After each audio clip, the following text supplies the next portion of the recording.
Shalom, saya akan sedikit berbagi ayat kepada teman-temanku di seluruh dunia, di seluruh Indonesia, dan bahkan dimanapun kalian berada.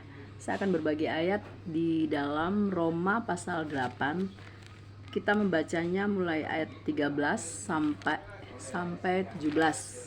Coba kita baca dulu ya, baru nanti kita bahas. Sebab jika kamu hidup menurut daging, kamu akan mati. Tetapi jika oleh roh kamu mematikan perbuatan-perbuatan tubuhmu, kamu akan hidup. Semua orang yang dipimpin roh Allah adalah anak Allah. Sebab kamu tidak menerima roh perbudakan yang membuat kamu menjadi takut lagi. Tetapi kamu telah menerima roh yang menjadikan kamu anak Allah. Oleh roh itu kita berseru, ya Aba, ya Bapa. Roh itu bersaksi bersama-sama dengan roh kita bahwa kita adalah anak-anak Allah. Dan jika kita adalah anak, maka kita juga adalah ahli waris. Maksudnya orang-orang yang berhak menerima janji-janji Allah yang akan menerimanya bersama-sama dengan Kristus, yaitu jika kita menderita bersama-sama dengan Dia, supaya kita juga dipermuliakan bersama-sama dengan Dia. Amin. Firman Tuhan ini sangat tegas dan mengingatkan kita bahwa sesungguhnya manusia hidup itu bukan dari roti saja. Jadi selama kita masih ada di dunia, yang kita pikirkan bukan hanya kedagingan kita saja, tetapi kita harus memikirkan yang belum kelihatan. Apa itu yang belum kelihatan? Yaitu roh. Roh itu kan tidak bisa dilihat, karena roh itu ialah nafas kehidupan kita yang dikasih oleh Tuhan itu tadi. Jadi di sini Tuhan tegas memerintahkan, sebab jika kamu hidup menurut daging, kamu akan mati. Jadi kalau kita hanya menuruti hidup secara daging ini yang ada di dalam tubuh kita,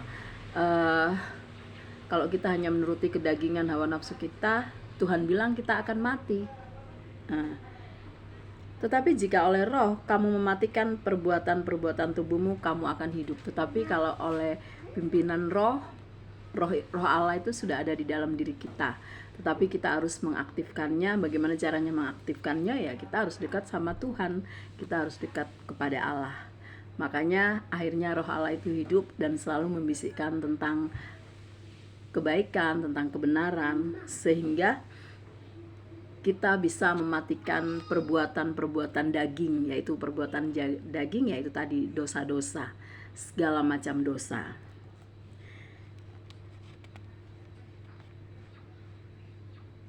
Mematikan perbuatan-perbuatan tubuhmu, kamu akan hidup. Nah, mematikan perbuatan-perbuatan tubuhmu yaitu tadi daging. Daging itu kan keinginan hawa nafsu. Keinginan hawa nafsu kalau dituruti, manusia seakan-akan itu enak, tapi ujung-ujungnya akan menuju jurang maut. Contohnya seperti orang yang senang melakukan hal-hal yang tidak baik, yaitu tadi mengotori tubuhnya dengan perbuatan-perbuatan dosa, akhirnya ujung-ujungnya akan menuju kepada jurang maut, dosa apapun itu. Jadi kita harus mematikan. Kalau kita sudah dekat dengan roh Allah, kita akan mematikan perbuatan-perbuatan tubuhmu, kamu akan hidup.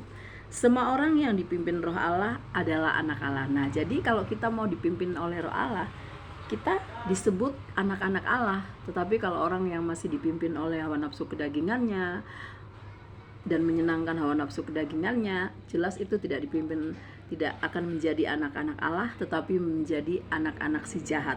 Di dalam firman Tuhan juga ada lalang dan ada juga gandum. Jadi kita tinggal mau milih, mau jadi lalang atau mau jadi gandum. Kalau lalang nanti diikat berberkas-berkas dan akan dibuang dan akan dibakar sampai lenyap. Tetapi kalau gandum, ialah gambarannya gandum akan ditaruh di dalam lumbungnya Allah. Lumbung Allah itu ialah surga. Sebab kamu tidak menerima roh perbudakan yang membuat kamu menjadi takut lagi. Jadi kita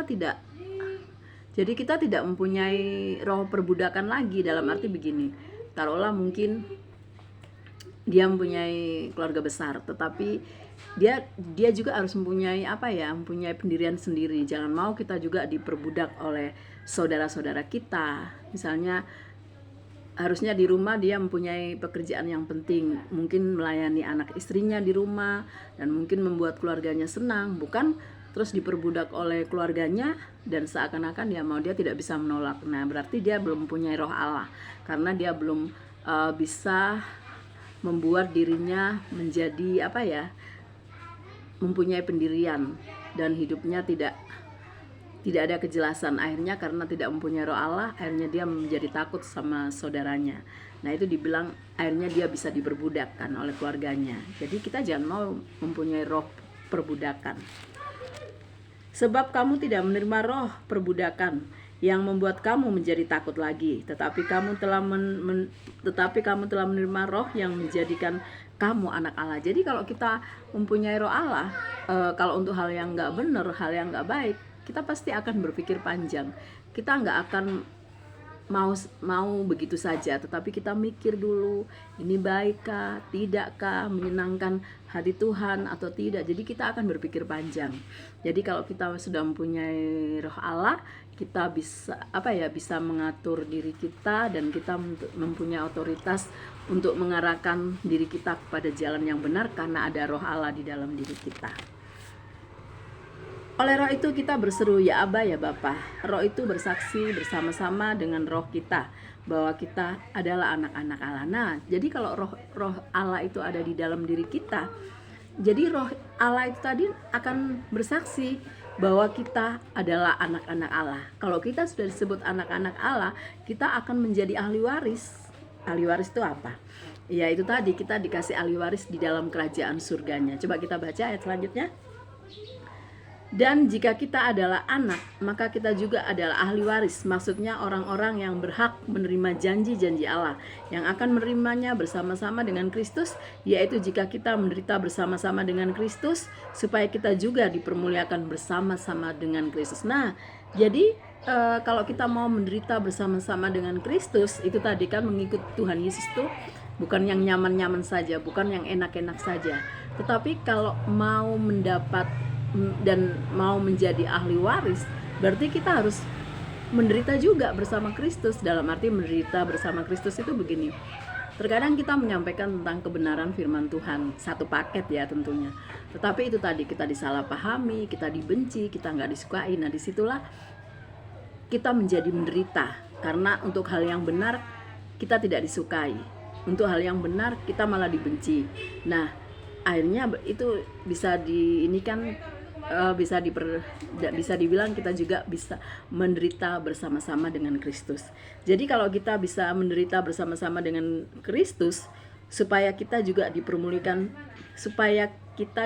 dipermuliakan bersama-sama dengan Dia. Dahsyat kan?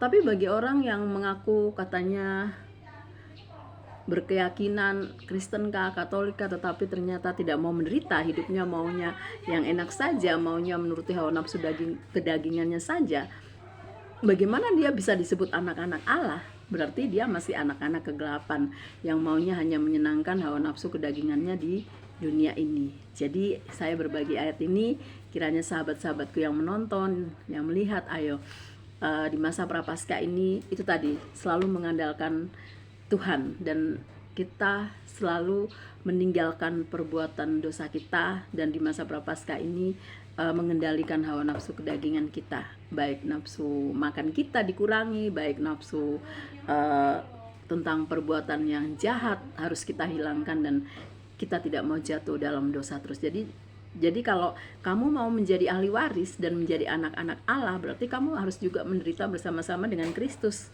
Jangan gagal paham, mau jadi Kristen yang nyaman-nyaman saja, yang enak-enak saja, terus mau menerima mahkota. Ketemu dari mana? Sedangkan di dalam dunia saja orang harus bekerja keras dulu baru bisa mendapatkan upah, mendapatkan gajinya. Begitupun Tuhan mencontohkan yang benar, dan kita pun harus mengikuti apa yang dicontohkan oleh Tuhan Yesus, dan kita akan mendapatkan upah kita, yaitu kita akan diberikan mahkota dalam kerajaan surga. Oke, jangan lupa follow, subscribe, dan Dan jangan lupa follow, subscribe videoku ya. Oke.